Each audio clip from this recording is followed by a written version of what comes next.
વિસાવદર વિધાનસભાની પેટા ચૂંટણીનું મતદાન તો પૂર્ણ થઈ ગયું, પરંતુ માલડી અને નવા વાઘણિયા ગામે રીવોટિંગની માંગ થતાં ફરી એકવાર ત્યાં મતદાન થયું હતું.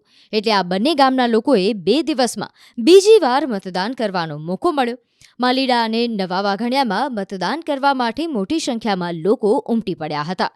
મતદાન મથકો બહાર સવારથી શરૂ થયેલી લાઇન સાંજે 6 વાગ્યા સુધી પણ પૂર્ણ થવાનું નામ લઈ નહોતી રહી. વરસાદી માહોલ વચ્ચે મતદારોનો ઉત્સાહ ઓછો થયો ન હતો. માલીડામાં કુલ 628 મતદારો છે, જ્યારે નવા વાઘણિયામાં કુલ 210 મતદારો છે. બૂથ 86 માલીડા અને 111 નવા વાઘણિયામાં બોગસ મતદાન થયાની આપના ઉમેદવાર ગોપાલ ઇટાલિયાએ ફરિયાદ કરી હતી, જેને પગલે અહીં ફરીવાર મતદાન થયું હતું, જેને લઈને ચુસ્ત પોલીસ બંદોબસ્ત ગોઠવાયો હતો.